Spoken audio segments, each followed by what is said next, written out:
Ziko aina 5 za elimu ambazo ukifanikiwa kuzipata, utaanza kuona maisha yanakwenda kwa wepesi. Utagundua kiwango chako cha kujiamini kimeongezeka, uwezo wako wa kuyasoma maisha na kufanya maamuzi kwa usahihi umeongezeka. Aina 5 za elimu ambazo zitakupa ujasiri, zitakupa nguvu na kukuongezea uwezo wa kuinuka na kufanikiwa kwa haraka. Elimu ya kwanza inaitwa academic knowledge. Academic knowledge. Hii ndio aina ya elimu ambayo watu wengi wanakwenda shule kuweza kuitafuta. Wazazi unaona wanahangaika kulipa mamilioni ya pesa ili watoto wao waweze kusoma. Kinachoenda kutafutwa ni kitu kinachoitwa academic knowledge.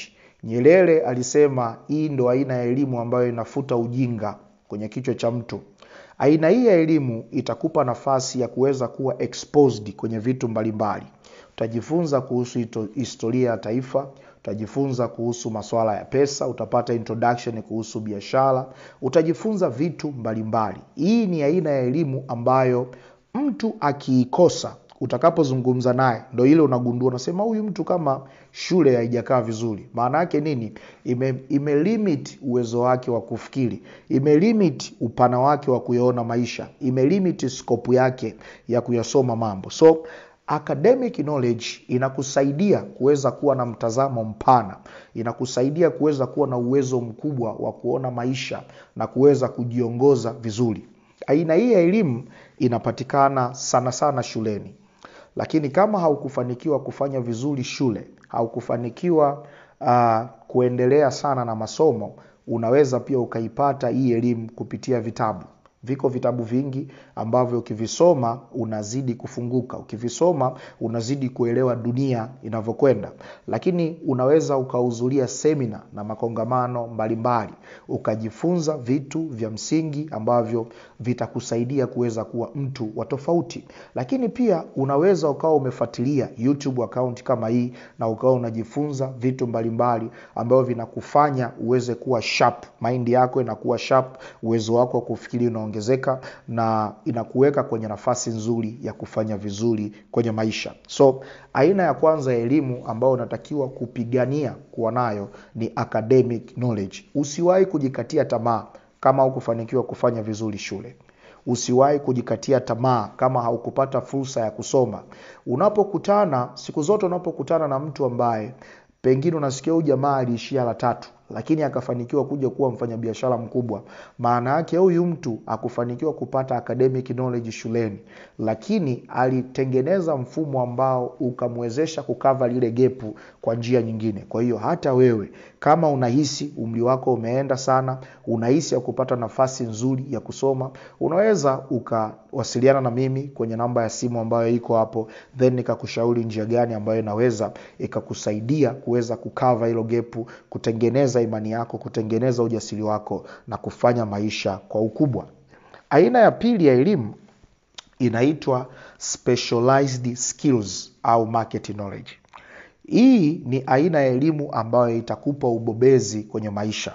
Hii ni elimu ambayo tunaitengeneza kwenye taaluma fulani, kwenye lile eneo ambalo mtu binafsi anakuwa amechagua kufanya maisha yake, anakuwa amechagua kuweza kufanya kazi au biashara, eneo ambalo mtu mara nyingi anakuwa anatengeneza kipato chake. Unatakiwa kuweza kutengeneza kitu kinachoitwa specialized skills. Hii ndio elimu ambayo makazini wanaitafuta. Ndio maana mara zote maofisini huwa wanauliza experience yako ni nini. Wanachokitafuta, wanatafuta specialized skills. Specialized skills ni ujuzi unaokuwezesha kuwa na uwezo wa kutengeneza matokeo kwenye eneo fulani specific. Ujuzi ambao mimi niko nao unaniwezesha kupata matokeo kwenye huduma, unaniwezesha kupata matokeo kwenye uandishi wa vitabu, unaniwezesha kupata matokeo kwenye masuala mazima ya ukufunzi. Mimi huyu ukanichukua ukaenda kunipa timu ya mpira wa miguu, nitafeli kwa kiwango cha juu. Kwa nini? Kwa sababu sina specialized skills kwenye hilo eneo.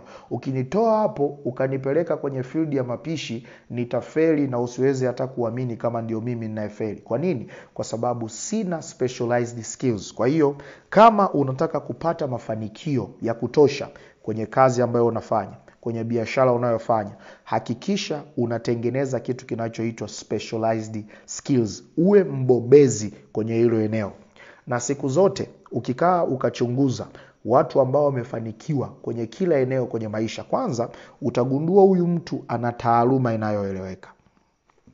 Lazima huyu mtu atakuwa amewekeza kwenye eneo fulani. Ni either yuko kwenye filamu, yuko kwenye mziki, yuko kwenye kilimo, yuko kwenye biashara, yuko kwenye huduma. Alafu kitu cha pili, anakuwa ametengeneza specialized skills. Huyu mtu atakuwa ni mjuzi wa vitu vingi kwenye hiyo field yake, atakuwa ni mtaalamu wa kuweza kufanya vitu vingi kwenye hiyo field yake, na atakuwa na uwezo wa kupata matokeo mara nyingi zaidi kuliko wengine ambao wanafanya kitu kinachofanana na yeye. Kwa hiyo siku zote kama unataka kuwa mtu mkuu kwenye maisha yako, unataka kupata matokeo ya kiwango cha juu, unataka kufanikiwa, unataka kufika mbali, hakikisha unawekeza kupata kitu kinachoitwa specialized skills.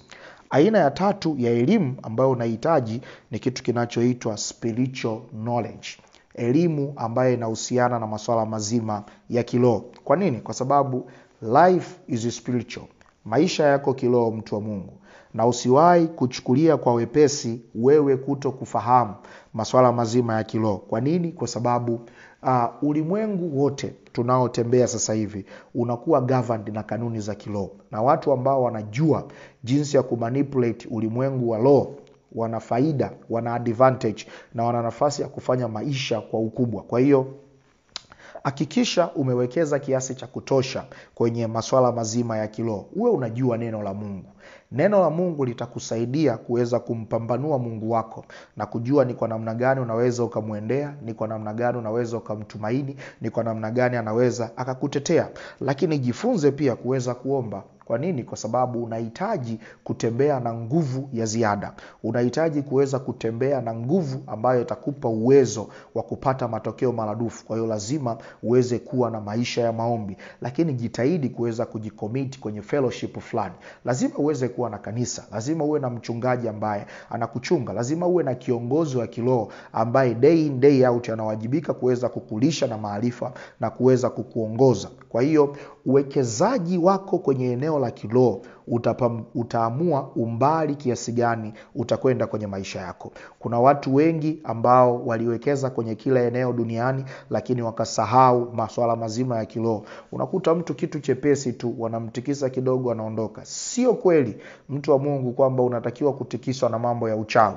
Kama hautakuwa umewekeza kwenye mambo ya kiroho, utajikuta unaogopa vitu vidogo. Ukiamka asubuhi ukakuta kuna unga wamemwaga kwenye mlango wako, utashindwa kupita, utashindwa kufanya biashara. Ukienda kumdai mtu pesa zako, yule mtu kasikia kakuandikia maneno fulani kwenye zile hela, utaogopa hata kuzichukua zile hela. Kwa hiyo kadiri ambavyo unakuwa umewekeza kwenye maarifa ya kiroho, itakusaidia kuwa na uhuru wa kuweza kunavigate na kufanya maisha kwenye maeneo mbalimbali.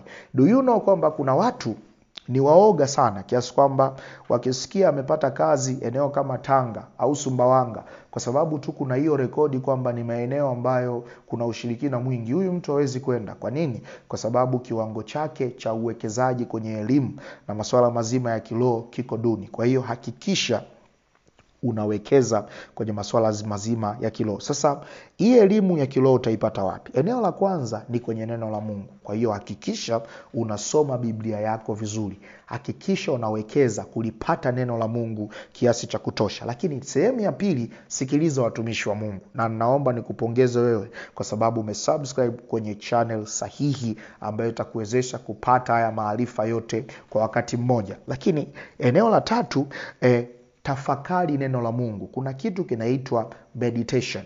Moja kati ya kitu ambacho watu wengi wanakineglect ni umuhimu wa kufanya meditation. Meditation, unalichukua neno la Mungu afu unaanza kulifikiria. Kwa mfano, Zaburi ya 23 inasema Bwana ndiye mchungaji wangu, sitapungukiwa na kitu. Unaanza kutafakari, Bwana ndiye mchungaji wangu, sitapungukiwa na kitu. Inaweza ikamaanisha nini?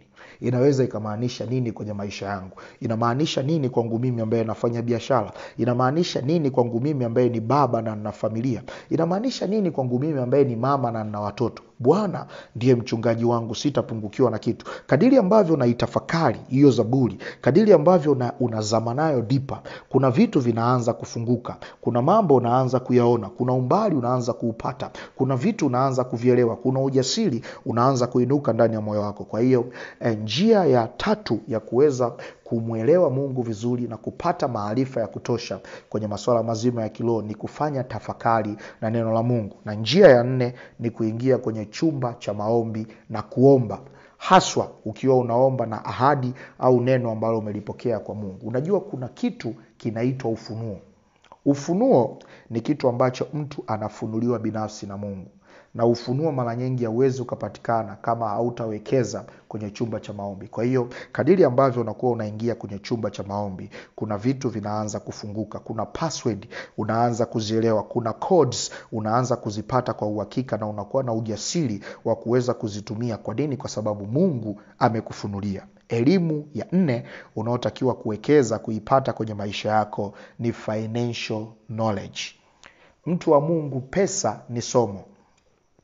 Pesa kabla haijawa shilingi, kabla haijawa dola, kabla haijawa mamilioni ya fedha ambayo yanaweza yakakaa kwenye miradi, yanaweza yakakaa benki au nyumbani kwako, pesa ni maarifa.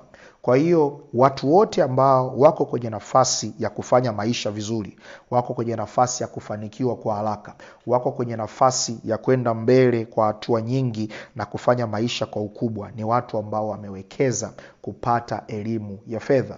Nilimwambia rafiki yangu mmoja, nikamwambia kama hadi sasa hivi haujapata ujasiri kwenye masuala mazima ya uwekezaji, haujapata ujasiri kwenye jinsi ya kuzidisha pesa zako, haujapata ujasiri kwenye namna ya kucontrol matumizi yako ya pesa, sio kwamba wewe ni mvivu, sio kwamba wewe uko luzi sana, ni kwamba umepungukiwa maarifa ya fedha. Do you know kwamba ukipata maarifa ya fedha utaanza kuona fursa nyingi za fedha ambazo hapo kwanza usingeweza kuziona. So wekeza kwenye kutengeneza kitu kinachoitwa financial intelligence. Wekeza kupata ufahamu wa kifedha. Wekeza kupata maarifa yaliyokamilika kwenye eneo la pesa. Moja kati ya tatizo kubwa kwa watu wengi wanapoanza kufukuzia elimu, watu wengi huwa wanaishia kwenye kitu kinachoitwa incomplete knowledge. Anakuwa anafahamu vitu vingi lakini kwa juu, haitakusaidia. Wekeza kupata kitu kinachoitwa complete knowledge. Pata maarifa yaliyokamilika, pata maarifa yaliyotimia, pata maarifa kiasi kwamba umeanza kupata ujasiri wa kuona kwamba nina uwezo wa kufanya kazi na kupata matokeo. Do you know, dalili ya kwanza ya kujua kwamba umepata maarifa yaliyokamilika kwenye eneo husika ni kuanza kusikia ndani yako na ujasiri na utayari wa kuanza kufanya kazi na kupata matokeo kwenye hilo eneo. Kwa hiyo hakikisha unawekeza kwenye masuala mazima ya kifedha. Inatakiwa ifike mahali mtu wa Mungu uwe na ujasiri ni kwa namna gani utapata pesa, ni kwa namna gani utatumia pesa zako kimkakati, na ni kwa jinsi gani unaweza ukazidisha hizo pesa zilizoko kwenye mikono yako. Kwa hiyo hakikisha unawekeza kupata financial knowledge. Hii elimu utaipata wapi? Obvious, maeneo mawili. Wekeza kwenye kusoma vitabu vinavyozungumzia masuala ya pesa, na wekeza kuwasikiliza wakufunzi mbalimbali wanaofundisha masuala ya pesa. Nafikiri wakufunzi wawili ambao wanafundisha masuala ya pesa, mimi ambao nawafuatilia sana kwa Tanzania, kuna jamaa mmoja anaitwa Victor Mwambene na kuna mtu anaitwa Joy Nanauka. Naona ni watu ambao wako vizuri. Wengine wapo, sisemi kwamba wafanye vizuri, lakini mimi ndo nawafuatilia, wako YouTube. Unaweza ukasearch YouTube account ya Nanauka na Victor Mwambene na ukajifunza vitu ambavyo vitasaidia maisha yako. Lakini kwenye masuala mazima ya vitabu vya fedha, hao watu pia wameandika, na wapo watu wengine wameandika. Lakini pia mimi nina kitabu kimoja ambacho nakiamini sana, ukikipata hiki kitabu kitakufungua mno, kinaitwa Password za Pesa.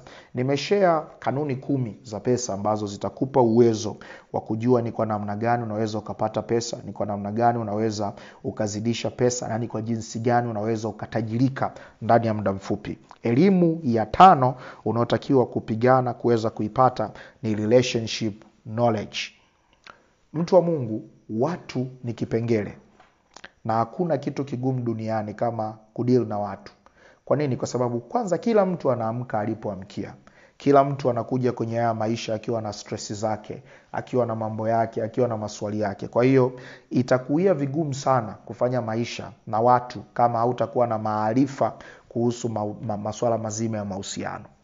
Ndio maana sasa hivi unaweza ukaona rate ya ndoa, rate ya watu kutalakiana inaongezeka. Kwa nini? Kwa sababu watu wengi wamekosa maarifa kwenye eneo la mahusiano. Urafiki wingi unaishia kwenye usaliti. Watu wanagombana kidogo, wanablokiana, wanafuta mpaka wana unfollow account, wanafanya vitu mbalimbali. Shida ni nini? Ni kukosa maarifa kwenye eneo la mahusiano. Kuna msemo mmoja, nafikiri Waswahili wanasema hata vikombe ambavyo vinakaa kwenye kabati huwa kuna siku vinagongana. Vipi kuhusu watu ambao wana move kutoka maeneo mbalimbali? So kikawaida ni rahisi sana kuweza kupishana na rafiki zako. Ni rahisi sana kuweza kupishana na mwenzako. Ni rahisi sana kuweza kupishana lugha na bosi wako. Ni rahisi sana kupishana usemi na wazazi, ndugu. Lakini ukiwa na maarifa ya mahusiano, ukiwa unajua namna ya kumanage hisia zako, ukiwa unajua namna ya kucontrol emotions zako na kujua namna ya kuresolve migogoro mbalimbali, itakuwa ni rahisi kwako kuweza kuishi na watu na kufanya na kazi na watu mbalimbali. Kwa hiyo hakikisha unawekeza kupata maarifa kwenye eneo la mahusiano. Mtu wa Mungu, nina uhakika hii session imekugusa na imekubariki. Kama utakuwa unahitaji msaada kutoka kwangu, namba za simu zipo hapo chini.